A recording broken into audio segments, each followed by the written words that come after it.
Saya punya tetangga dulu masih tegur sapa sama dia. Ternyata dia sering ngomongin kami sama tetangga yang lain dengan omongan yang tidak enak, merendahkan, menjelekkan. Setelah dia bertengkar dengan tetangga sebelah, maka terbongkarlah perangainya. Setelah saya tahu perbuatannya, saya tak menegur sapa dia lagi. Dan sikap saya ini salah, Pak Ustadz. Kalau putus silaturahim tak ada amar ma'ruf nahi mungkar. Kalau putus silaturahim putus hubungan dengan Allah. Kalau putus silaturahim rahmat tak turun. Tak boleh putus silaturahim. Lalu kalau kita digitukan orang, kita hanya menjaga jarak, tapi putuslah.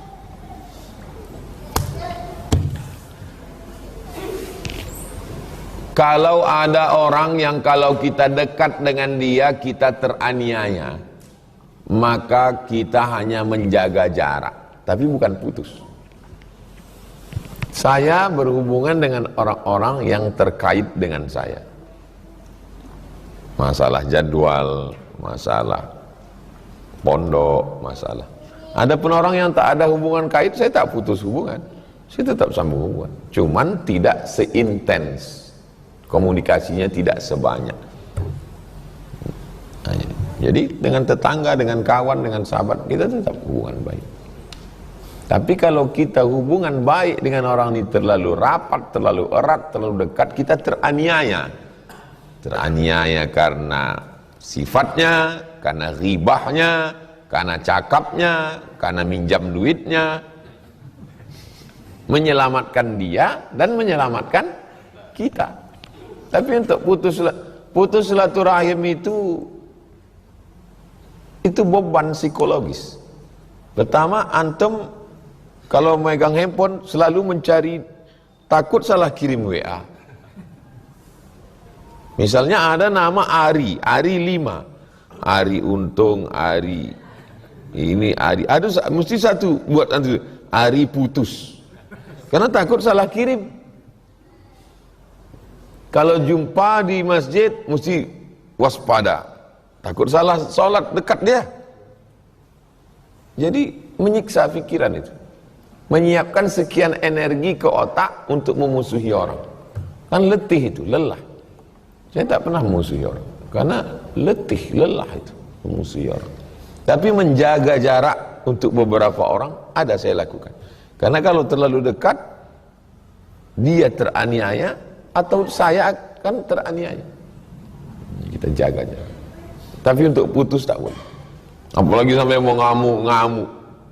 Mengamuk itu berapa urat saraf antum putus? Ya. Ngamuk, emosi, keluar sumpah serapah, caci maki. Menurut antum yang mengamuk, antum ditakuti orang. Padahal orang yang nengok lucu. Antum waktu mengamuk itu merasa udah hebat betul. Padahal bagi yang nengok, dia nanti, udah kurus ngamuk-ngamuk gila itu. Apalagi orang yang mengamuk depan orang banyak, depan orang ramai itu, ngamuk. Dia mau menunjukkan dia hebat. Kalau mengamuk berdua, datangi dia berdua. Kau buat gini lagi, ku pijak batang leher kau. Dan depan orang banyak. Dan depan orang banyak, antum hanya sedang merasa mengangkat diri antum. Padahal orang yang nengok biasa aja. Mudah-mudahan kita diselamatkan Allah. Apa hukumnya kita makan menggunakan merek-merek tak baik? Contohnya sambal setan, keripik setan, kerupuk setan. Apa hukumnya? Kita disuruh menjauhi nama yang tak baik. Ada namanya Abdul Ka'bah, dirubah Nabi jadi Abdullah. Abdul Syams, hamba matahari, dirubah Nabi namanya jadi Abdul Rahman. Semua nama kampung, nama orang dirubah Nabi. Nama yang tak baik. Sekarang orang membuat nama yang tak baik itu untuk apa? Sensasi. Bukan prestasi. Nama di otak-atik. Termasuklah rumah makan, nama makanan. Orang hanya penasaran. Akhirnya singgah, makan sekali. Wal awwal wal akhir.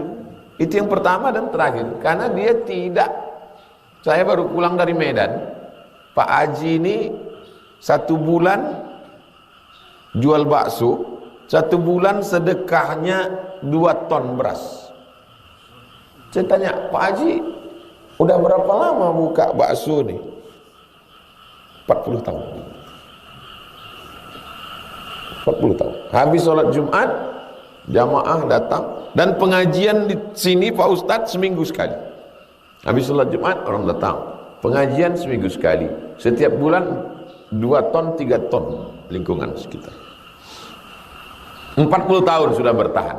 Berapa banyak yang rumah makan setan ini hanya sebulan 2 bulan bertahan. Setan habis itu buka tempat baru gitu lagi. Penipu. Bukan memperbaiki kualitas cita rasa, tapi menipu dengan sensasi. Buka rumah makan, habis itu orang makan sekali tutup, buka lagi, buka lagi, sampai begitulah dia terus menipu. Dan kita suka pula tertipu. Berapa banyak rumah makan di Pekanbaru ini namanya biasa aja, tempatnya biasa aja, tapi orang udah puluhan tahun. Tapi ada yang luar biasa tempatnya, hanya sensasi. Dan orang sekarang memang suka sensasi. Daging panggang kambing nomor 2 di dunia. Ramailah orang berdatang. Ini yang kejadiannya jamaah kita di Medan.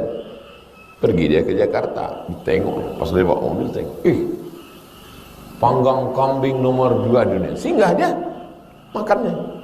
Pas di sini biasa aja. Dan selesai makan panggilnya, Pak, Bapak bilang nomor 2 kok biasa aja? Iya Pak, karena yang enak itu nomor 1. Ini kan membohong, menipu. Orang kalau udah kena tipu sekali. Saya hafal saya tempat-tempat yang enak di Pekanbaru. Setiap saya ada tamu ke situ saya bawa. Kita tak ingat mereknya, tapi kita ingat tempatnya. Jadi usahakanlah kalau buka rumah makan yang diperbaiki itu kualitas. Kalau mau bertahanlah lama. Tapi kalau cuma mau nipu, gitulah. Buka di sini sambal setan. Nanti udah tutup, buka lagi tempat baru, sambal iblis. Buka lagi sambal laknat. Sampai matilah menipu terus. Menipu. Masyarakat itu memang suka ditipu dia.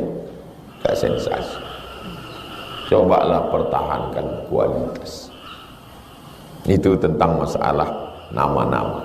Antum kalau punya bakat kuliner, buatlah rumah makan, pertahankan cita rasanya.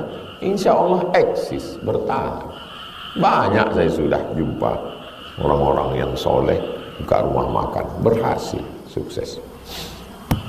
Pesan Buya Hamka kepada bapak-bapak di Lampung. Pesan Buya waktu saya jumpa di Jakarta, Pak Ustadz, bukalah rumah makan. Karena orang yang lapar kenyang. Kenyang dia beribadah, duitnya dapat, ibadahnya dapat. Dibuka bapak itulah rumah makan. Rumah makannya megah, mewah, banyak cabang. Dibuat Pak Haji itulah pesantren. Saya menandatangani. Ini semua hasil rumah makan nih Pak Ustaz. Tak ada dibuatnya gulai setan, rendang setan, sup setan, tak ada. Pakai baik-baik semua. Yang dipertahankannya kualitas. Bukan setannya. Hah? Bukan setannya itu dipertahankan. Orang sekarang ini banyak lebih pada sensasi. Mudah-mudahan kita dijauhkan Allah dari perbuatan-perbuatan setan. Bagaimana nikahnya orang yang tunawicara? Orang yang tunawicara nikahnya pakai tulisan. Kalau dia bisa menulis, aku nikahkan engkau dengan anakku dengan mahar sebentuk cincin emas tunai, kata si bapak perempuan. Kata dia, pakai bahasa isyarat. Ada bahasa isyarat yang disepakati semua orang. Atau dia pakai tulisan, saya terima. Dia tak diwakilkan ke orang lain. Pakai bahasa isyarat yang disepakati semua orang, bukan dia khusus saja. Atau pakai tulisan, menunjukkan bahwa dia qabul, karena ijab sudah ada, tinggal qabul. Dia hanya bilang qabiltu, zawwajtukaha bima ma'aka minal Qur'an, kunikahkan engkau. Dalam bahasa Arab singkat aja, zawwajtuka bi ibnati bil khatim min zahab, kunikahkan engkau dengan anak perempuanku dengan cincin emas. Antum tinggal jawab qabiltu, atau qabiltu tazwijaha wa nikaha. Yang panjang itu bahasa kita, aku terima nikah, diulang lagi. Banyak drama aja.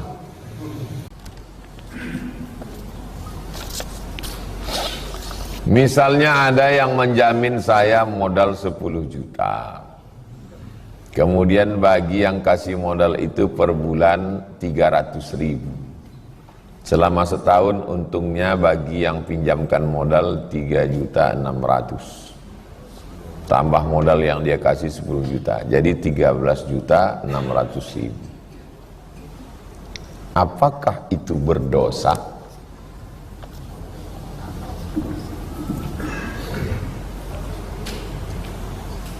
Berdosa atau tak berdosa? Di mana letak dosanya?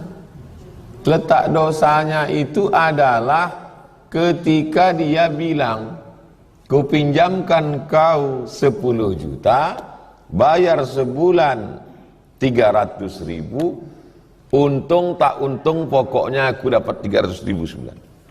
Itu namanya riba. Tapi kalau dalam perjanjiannya, ku pinjamkan kau modal 10 juta, kau pakai untuk tanam melon, atau ternak lele, atau ternak puyuh, nanti kalau untung, kita bagi. Kalau rugi, kita tanggung bersama. Itu namanya mudharabah, bagi hasil. Kalau yang pertama tadi, aku tak mau tahu, kau mau untung, kau mau buntung, pokoknya aku tetap dapat 300.000. Jadi di mana letak ekonomi syariah bedanya dengan konvensional? Akhlak. Antum kalau punya duit 10 juta, duit itu jangan antum simpan, antum investasikan. Antum pensiun, dapat duit 100 juta, antum letakkan di bank konvensional. Untung tak untung, rugi tak rugi, pokoknya tiap bulan antum dapat bunga 1 juta. Beda kalau duit itu antum mudharabahkan, antum bagi hasil. Pertama, membuka lapangan kerja. Kumpulkan anak muda 2 orang. Anak muda, ya, saya ada modal nih 100 juta. Kalian bisa buat apa? Kami bisa ternak puyuh, Pak. Ternak puyuh, buat perjanjian. Pertama, buka lapangan kerja. Yang kedua, silaturahim antum.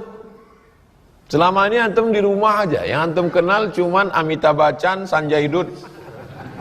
Sekarang antum punya kenalan anak muda 3 orang. Silaturahim terjalin, ada kontak sesama manusia, bangkit semangat. Yang ketiga, doa antum lebih khusyuk dari sebelumnya. Setiap malam antum bangun tahajud dan berdoa kepada Allah, ya Allah, berhasillah ternak puyuh orang. Karena kalau tak berhasil, hilang duit antum. Bangkit adrenalin. Yang keempat, setiap antum jumpa orang, jumpa pakar pertanian dari IPB, jumpa dokter dari Papertapet, Fakultas Pertanian dan Peternakan. Antum tanya, Bapak dari Papertapet? Iya. tahu ilmu tentang ternak? Tahu. Antum linkkan dengan anak muda. Assalamualaikum anak muda, ya bisa datang sebentar? Mau ku kenalkan kalian sama pakar Vertapet ini tentang ternak puyuh. Tersambung silatu. Itulah makna ekonomi syariah. Kalau ekonomi konvensional, ku kasih kau 10, aku tak mau tahu. Pokoknya aku dapat transferan 300 sebulan. Itulah riba. Tertangkap antum di mana letak bagusnya ekonomi syariah? Pada akhlak. Asal lewat antum di kandang puyuhnya itu antum baca Al-Fatihah. Ya Allah, sehatkan puyuh-puyuh ini ya Allah. Asal antum dengar suara petir menggelegar, bam, bangun antum, teringat antum puyuh itu. Kalau sampai puyuh ini terkejut, dia tak mau bertelur. Kalau sampai puyuh ini terkejut, dia tak mau kawin. Jadi orang yang tak mau kawin itu karena makanya kandang puyuh tak boleh dekat airport. Karena terkejut dia mendengar suara pesawat. Apalagi di dekat lapangan angkatan udara. Tak boleh, ternak ayam tak boleh. Satu kandang ayam itu tak mau kawin, tak mau bertelur. Jamaah kita dulu buka ternak ayam. Tanya, tak berkembang Ustaz, kenapa? Terkejut ayamnya. Ketika masuk masjid ada 2 orang yang sedang sholat berjamaah. Kalau kita mau ikut bagaimana caranya? Apakah kita tepuk pundak makmumnya atau bagaimana? Ada 1 orang sholat, lalu kemudian ada makmumnya berdua. Kita tinggal berdiri saja. Orang ini berdiri begini. Minta tolong berdirian. Antum jadi imam. Terus kalau berdua laki-laki kan makmumnya di samping.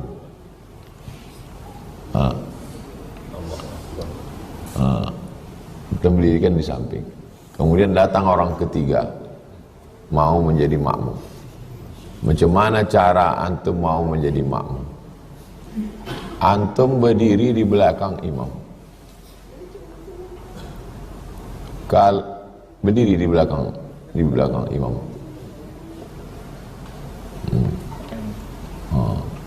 Antum kasih tahu sama makmum di belakang, biar mundur dia ke belakang.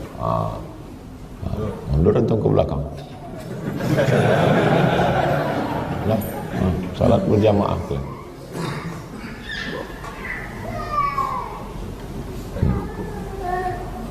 Begitulah caranya salat berjamaah. Antum kuat dari awal memang udah kuat suaranya, hanya untuk ngasih tahu stop.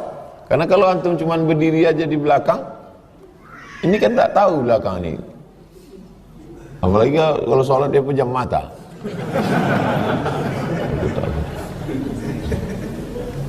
Begitulah dulu kalau nampak nanti orang sholat.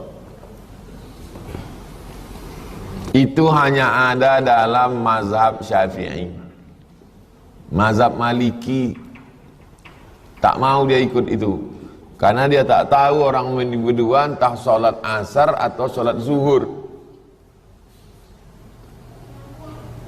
Masuk ke masjid siang, nampak orang berdua, kan tak tahu sholat zuhur apa dia sholat asar. Dalam mazhab Maliki, imam sama makmum mesti sama sholatnya.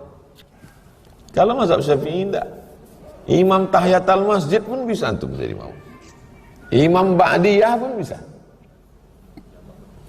Ada orang sholat, antum ikut di belakang, antum kasih tahu. Lalu sholat, selesai salam dia bilang, Pak, saya itu tadi tahiyatul masjid. Tahiyatul masjid sholat apa? Sholat sunat. Ternyata yang ikut di belakang sholat zuhur. Sholat apa? Sholat wajib. Apa hukumnya imam sholat sunat, makmumnya sholat wajib? Kata mazhab Maliki tak ada hadisnya. Imam Malik ahli hadis. Tidak ada hadisnya imam salat sunat, makmum salat wajib. Cari mana hadisnya? Tak ada. Kata mazhab Maliki. Maka mazhab Maliki tak boleh. Kalau tak jelas imamnya salat apa, tak sama, tak bisa. Kata mazhab Syafi'i ada. Ada hadisnya. Kata mazhab Maliki, mana hadisnya? Kata mazhab Syafi'i, hadisnya adalah waktu Nabi sholat sama sahabat. Selesai sholat, Nabi pulang ke rumah, sahabatnya duduk di masjid. Tak berapa lama datang orang kampungnya. Kata orang kampungnya, kau kan sahabat Nabi dekat, kami ngambil berkah, kaulah jadi imam kami. Sholat sahabat nih sekali lagi.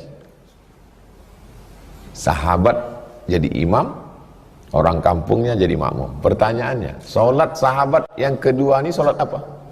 Sunat. Sholat orang kampungnya wajib. Ada apa tak ada hadisnya? Ada. Itulah maka mazhab Syafi'i itu lebih kuat dalam bidang pengambilan hukum fikih. Bisa tertangkapnya karena hadis yang dia pahami bukan tekstual. Kalau mau dicari hadis imam sholat sunat, makmum sholat wajib, sampai mati tak ketemu hadisnya. Bukalah satu-satu. Karena itu bukan teks, itu pemahaman terhadap teks. Dalil kedua, salat khauf. Khauf artinya takut. Nabi jadi imam, makmumnya 2 baris. Baris yang pertama salat, baris yang kedua di belakang megang tombak untuk menjaga takut musuh datang mana. Selesai salat salam, baris yang pertama mundur ke belakang, baris yang belakang maju ke depan, imamnya tetap Nabi. Pertanyaannya, Nabi salat berapa kali? 2 kali. Salat yang pertama salat apa? Wajib. Yang kedua? Sunat. Antum kalau sholat zuhur 2 kali, sholat yang pertama itu wajib, yang kedua itu sunat. Itulah dalil imam sholat sunat, makmumnya sholat wajib, sah apa tak sah? Sah. Mazhab Syafi'i itu. Jelas? Bagaimana kalau suami tidak sholat dan mengkonsumsi narkoba, sedangkan dia sudah berjanji untuk berhenti, tapi tanpa sepengetahuan istri rupanya dia masih memakai narkoba. Sikapnya berubah drastis, suka begadang, main game online, istri dan anak dicuekin. Bagaimana cara menghadapinya? Pertama, laporkan dia ke Badan Narkotika Nasional. Ini nomor BNN 0813 11 44 2193 BNN. Bilang dari Ustadz Somad. Assalamualaikum Pak BNN Pusat, ini dapat saya nomor dari Ustadz Somad. Ya, teman saya nanti gitu. Nah, tolong tangkap lagi saya Pak. Dah. Sesudah dia disekolahkan di sana, orang pecandu narkoba tak bisa diceramah, tak bisa diruqyah. Dia mesti disekolahkan 3 bulan, 4 bulan, tengok dulu. Tak bisa dipanggil ustadz, diceramahi, dizikirkan, tak bisa. Dia mesti masuk sekolah. Kalau tetangga nanya, laki kau kemana? Sedang S2. Ada panggilan pejabat dari Jakarta atas rekom dari Ustadz Somad. Apalah payahnya ngomong gitu kan? Datang tamu, tengok lagi kau tak? Iya kemarin asal atas usul dari UAS, suami saya itu alhamdulillah sudah dipanggil ke sana, sedang pelatihan. Bukan kita bohong. Banyaklah yang sudah yang mencoba ini berhasil, alhamdulillah. Ustaz, anak saya ini Pak Ustaz tak tahu lah Pak Ustaz. Saya kasih nomor nih. Marah pertama kali saya kasih nomor nih. Marah dia sama saya. Ya enggak apa-apa. Pas jumpa sekali lagi, senyum. Alhamdulillah Pak Ustaz. Kenapa? Anak saya sudah ditangkap. Kenapa Ustaz? Datang beberapa bulan setelah itu, saya tengok menggendong anak. Ini dia, iya Pak Ustaz. Sehat udah sekarang, udah baik sama istrinya, udah sayang sama anaknya. Narkoba itu yang dirusaknya. Pala. Yang membedakan kita sama binatang, ini Ini yang dirusaknya. Apa tak hancur? Istri-istri yang lakinya pecandu narkoba, kalian tak bisa aman sebelum dia ditangkap BNN. Jangan takut, jangan ragu, hubungi nomor tadi. Kerahasiaan terjaga, terpelihara. Sudah janji ke Ustaz Somad, insyaallah. Nanti setelah dia keluar, barulah bawa ke Rimba Panjang, jumpakan sama saya, baru bisa bercerita. Tak ada jalan lain. Kumpulkan semua wali, ayah, atuk, abang, adik, paman, abang ayah, adik ayah, nenek mama. Tak bisa. Orang otaknya sakit. Tak bisa. Macam mana menasihati orang sakit? Orang sakit itu disembuhkan, diobati. Itu solusi. Masukkan dulu. Setelah balik nanti dari Bandung, selesai acara wisuda, baru bawa ke Rimba Panjang. Bawa dia Rabu subuh, habis Rabu barulah nasihati saya. Kalau sebelum itu tak bisa. Itu solusi. Saya kasih step pertama, nanti baru langkah kedua. Setan itu takutnya sama Allah. Setan itu takut sama Allah. Maka kita berlindung, a'udzu billah, aku berlindung dengan Allah. Aku ini tak ada apa-apanya. Aku berlindung sama Allah. Dari siapa? Minasyaitan. Aku berlindung dengan Allah dari setan. Maka ketika aku bersama dengan Allah, setan takut. Apakah sama ayat Al-Quran? Ya kalau yang baca ayat Qur'annya orang sakau, sedang mabuk dia. Allahu la ilaha illa huwal hayyul qayyum. Mana setan takut? Beo pernah hafal ayat kursi. Yang membaca itu mesti bertauhid ya. Orang yang membaca itu, manusia yang membacanya itu bertauhid. Allahu la ilaha illa huwal hayyul qayyum. Sadar dia waktu membaca, dekat dia dengan Allah. Atau sama orangnya Pak Ustaz? Orang yang membaca. Adik Sultan di Baghdad, Irak, diganggu setan. Datanglah utusan Sultan ke rumah Imam Hambali, Imam Ahmad bin Hambal. Minta supaya Imam Hambali datang ke istana meruqyah adik Sultan. Imam Hambali tak mau. Imam Hambali tidak mau datang ke istana. Dikasihnya terompah kayu. Kita kalau di dalam WC, toilet, kaki ini jangan menginjak lantai. Karena lantai ini ada percikan air kencing. Nanti menyebabkan was-was, ragu. Pintu setan masuk melalui ragu. Terompah kayu itu, terompah kayu yang di dalam toilet itu, ini kayu dikasih terompah kayu. Pernah nengok terompah kayu? Kalau orang Mesir namanya kop pakai kop, bakya, terompah kayu. Kata Imam Ahmad bin Hambal, ini ada terompah kayu. Letakkanlah di samping adik raja yang sakit. Sampai ke istana, diletakkan di adik sehat. Sekarang saya tanya, yang hebat tuh Imam Ahmad bin Hambalnya atau selebnya ini? Imam Ahmad bin Hambal sehat. Akhirnya sehat sehari, sebulan, setahun sehat. Tiba-tiba kumat balik. Didekatkan orang itu lagi. Ketawa setannya. Aku bukan takut sama sendal ini, kata dia. Aku takut sama yang punya sendal. Rupanya Imam Ahmad meninggal tahun 241. Rupanya kalau orang tauhidnya kuat, sama selopnya pun setan takut. Kalau tauhid tak kuat, sama dia pun setan takut. Ada orang sakit di rumah sakit Jalan Sudirman. Datanglah orang membacakan ayat kursi, Allah la ilaha illa, diludahi sama saya. Yang cerita itu keluarganya ke saya, ditanyanya, Ustaz, kenapa waktu dibacakan orang tua ayat kursi setan itu tak takut? Karena yang membacakan itu ulahnya macam setan itu juga. Itu maka dia tak takut. Antum kalau mau nguji nanti ada orang kerasukan setan, antum dekatlah sama dia.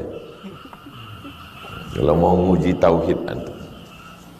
Saya pula takut Pak Ustaz, berarti antum setannya. Pula takut sama setan. Bersihkan makanan, bersihkan pandangan, bersihkan pikiran, bersihkan hati, bersihkan amalan. Habis itu minta tolong pada Allah. Bukan aku yang berkuasa ini, Engkau ya Allah, tolong aku ya Allah.